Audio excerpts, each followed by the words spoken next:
Hej och välkomna tillbaka till Penser South. Nu har det blivit dags för Klaus Sindahl på Hansa Biopharma.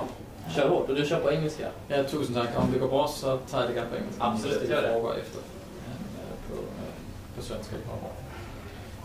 Har vi en klipp.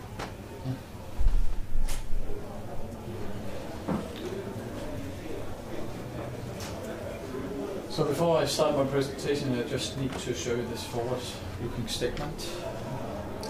So I guess most of you are fairly familiar with Hansa, but for those of you where it's still an introduction, and the Biopharma is a company here in Sweden. It's based in Lund. The technology came from the university in Lund, and we are in possession of a very unique enzyme technology, which we'll talk about today.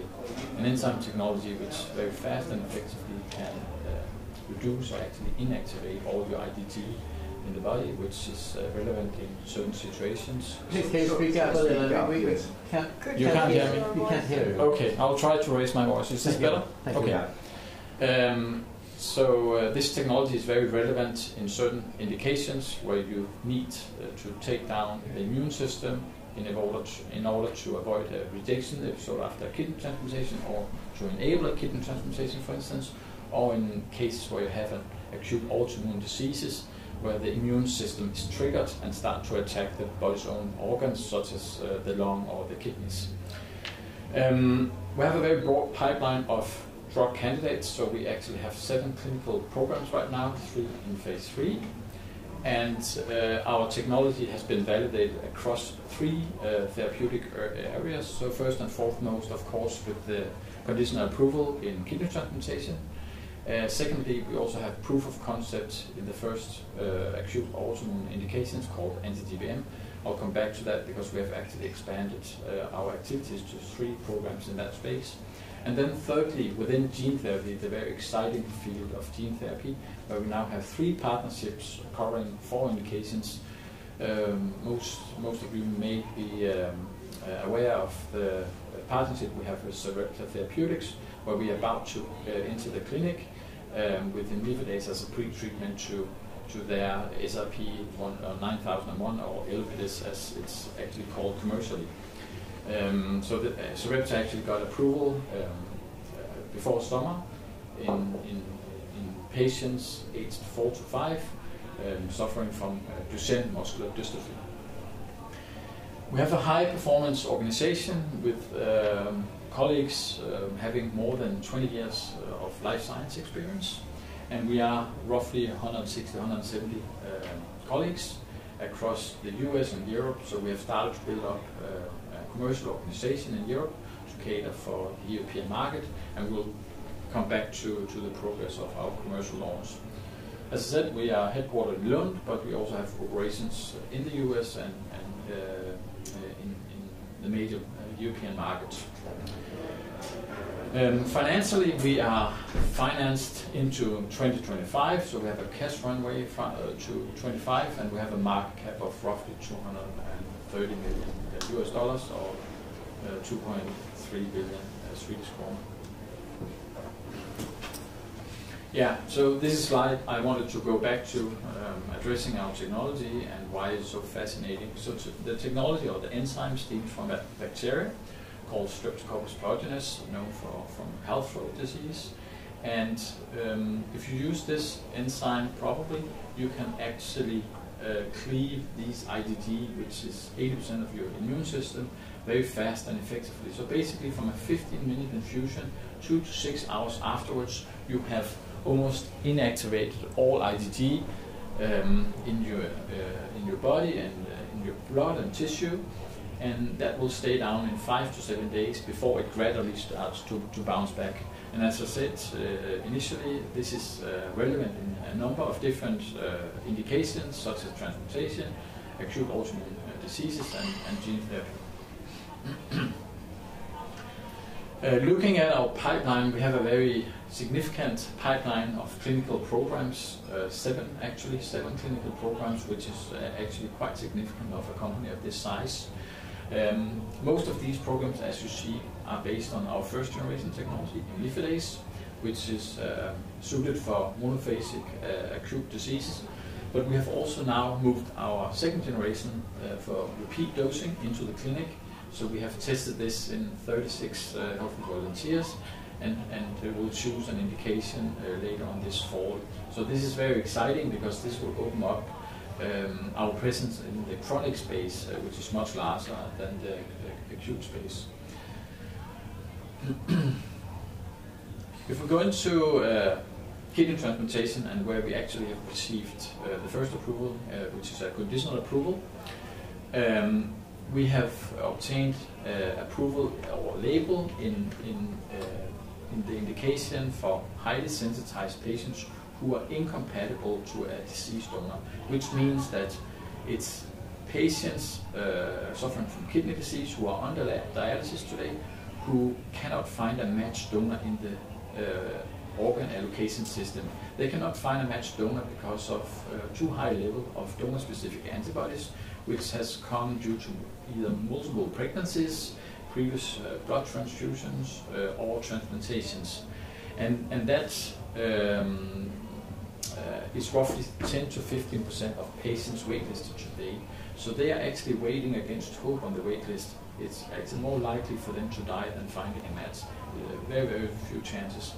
And if you turn that into an addressable patient population for Hansa Biopharma with our first generation enzyme, it's equal to 4,000 to 6,000 patients across the US and Europe.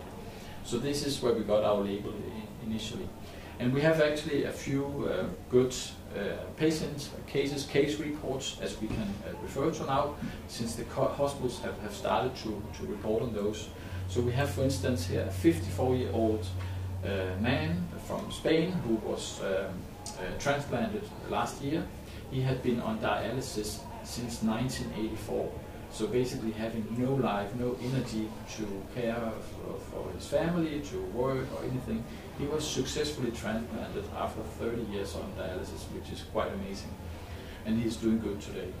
We also had a 29-year-old lady from the Netherlands who had kidney disease since childhood and had 2 failed transplantations since 2016, so she was on dialysis and with very, very few hopes of finding a matched donor. She was also transplanted last year with success and is also doing good today. So very, very significant success stories already in the field of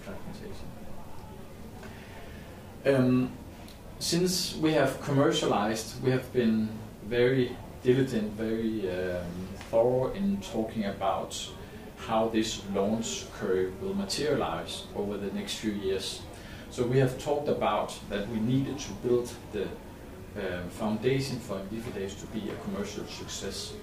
And in order to do so, we needed market access, which is pricing and reimbursement. We have now obtained that in 13 markets, including the big 5. The first market was actually in Sweden, where we obtained the pricing and reimbursement. We have also secured clinical readiness in a large number of clinics. We are targeting the leading transplantation centers in Europe in order for those centers to develop the in-house competence to be reference centers for others. Thirdly, we have also increased the awareness among patient organizations and advocacies around kidney disease, and we actually now have a solution in place for those who are on dialysis for many years and can't find a matched donor.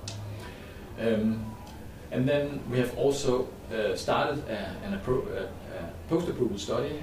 Since we have a conditional approval, we also need to carry out a post-approval study, a phase 3 if you like, in 50 patients, and whether we like it or not, it's also a bit of cannibalization, and one of the reasons for the launch curve not to be steeper than it is, because those 50 patients will be treated free of charge versus the commercial patients who will be treated to a cost around 3 million Swedish per treatment.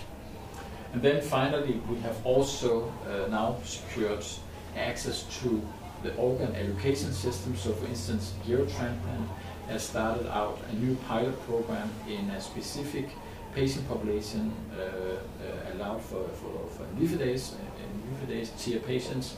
Initially around 20 patients, but there are hundreds of patients who could be liable for a treatment like ours in the allocation system.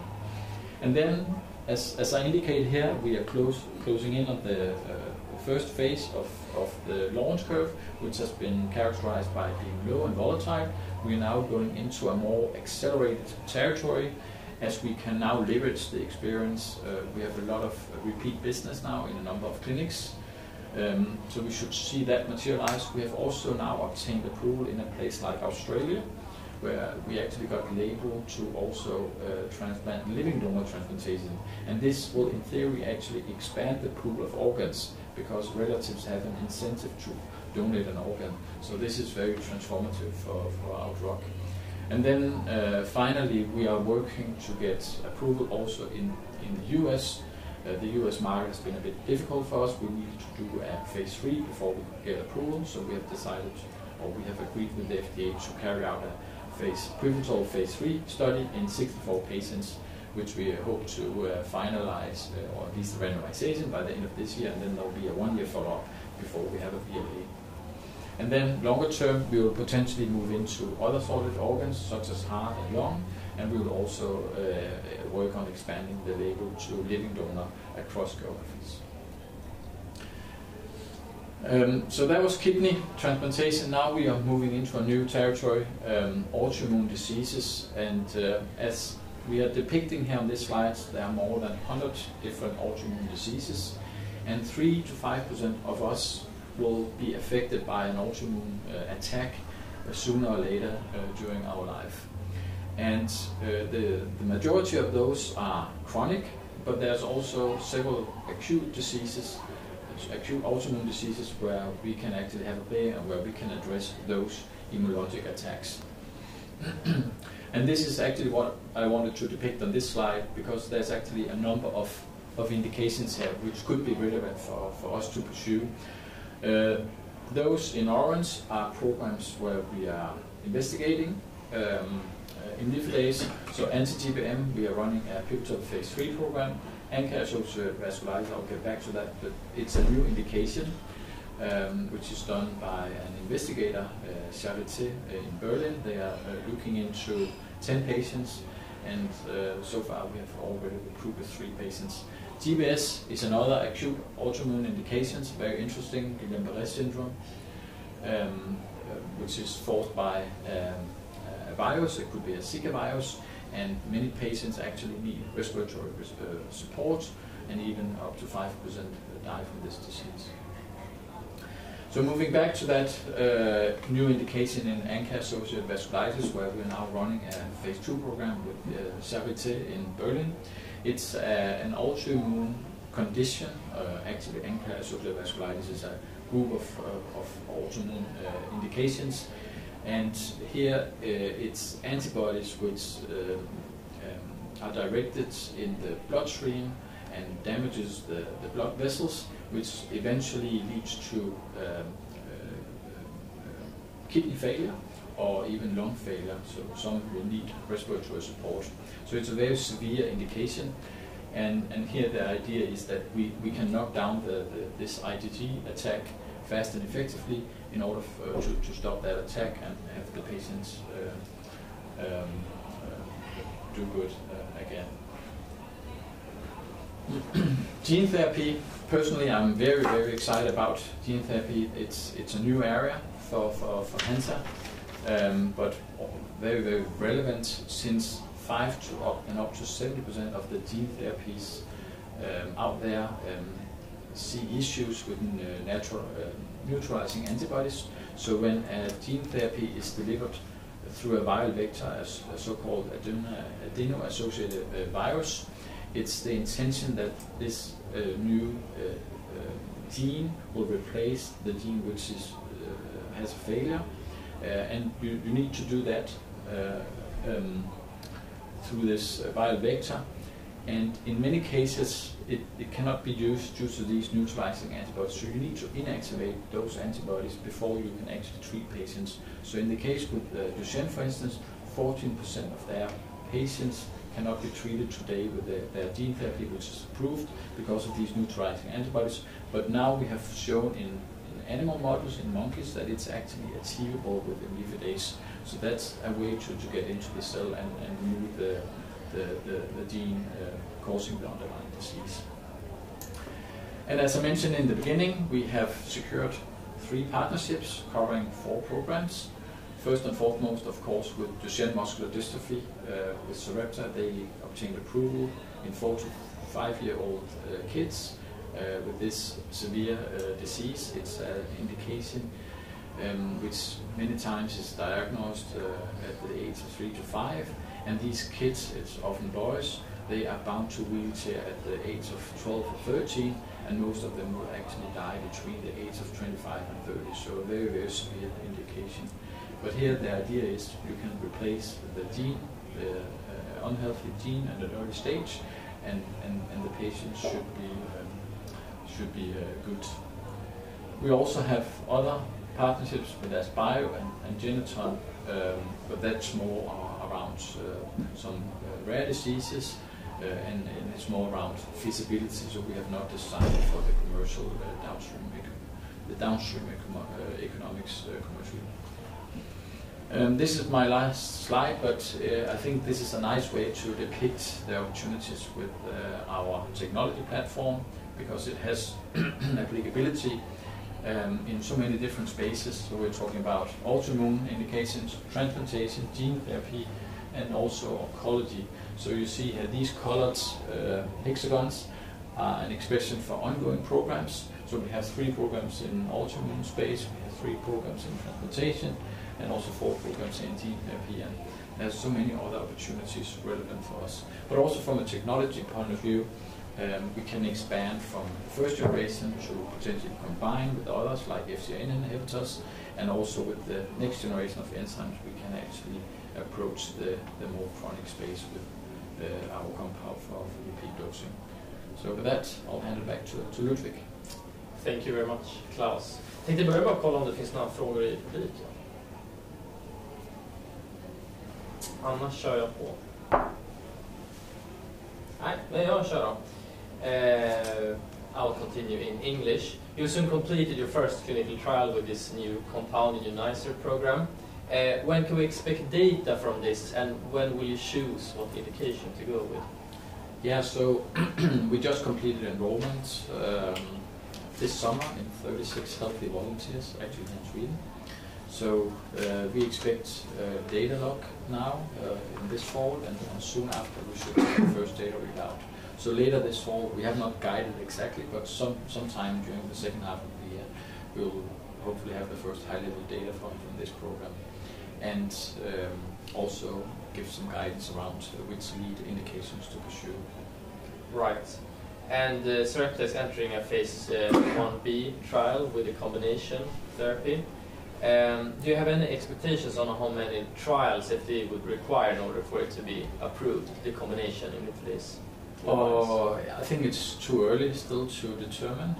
Now we have come to terms with the FDA to run a fairly small study in less than 10 patients, which is supposed to commence this second half. And based on that data, I think the path forward will be determined.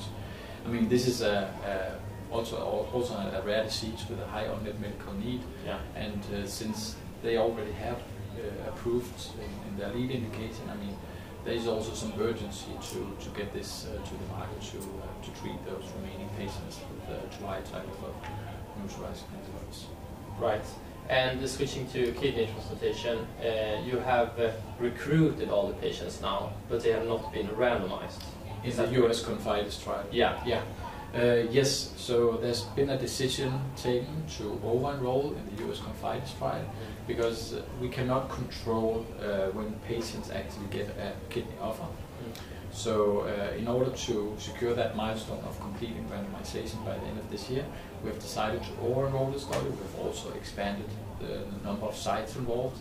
So we are going from 14 centers up to 22 to reach that target. So we're doing what we can to do it. Yeah, and given that you get that approval, how different is the US market compared to the European market? Can we expect a quicker ramp up in sales here? Absolutely. This is also the idea, since we are investing in so many trial centers. I mean, those centers will generate experience, which is needed for them to be converted into commercial centers and get patients once we get approval. So unlike the European launch, which is depicted like this S-shaped curve, we expect a much faster or rapid growth for the US market, since centers already have experience with that drug. Right, because the European approval is based on phase 2 data. It's based on phase 2 data, and also what's important to remember is that only 5 centers were involved in that. 2 centers, one in Sweden and one in France, and it was only carried out in 46 patients. So it's important that you generate experience with such a transformative drug. You see good experience before you start to see repeat business. Yeah. And the last question, the AMR data, you're waiting for the full data now. Yeah. Later this year, if I'm correct. What would be the next step here? Do you have any time frame in when you could start a pivotal trial? Yeah, it's actually not. We are not fully convinced about running a potential phase 3 study, because it will require many hundreds of patients in this indication, and you will measure on such metrics as death, kidney function, graft survival over a very long time period, so you're talking 8 to 10 years. So we're not certain that this is the most feasible way for us to do a trial. I mean, given also the capital markets and priorities, etc. So we may go for a different strategy, publication strategy. I mean, clinicians will already have experience with our drug in a pre-transplantation setting. So in very severe cases, I mean, if they're comfortable with our drug, it's likely that they will also use it in a post-transplantation setting. So it would be kind of an off-label use then, or? Yeah, I mean, it's not something we'll promote, but if we have good data, the articles supported, I mean, there's a chance that it will be used regardless. Yeah, perfect. Thank you very much, Klaus. Thank you so much for your interest.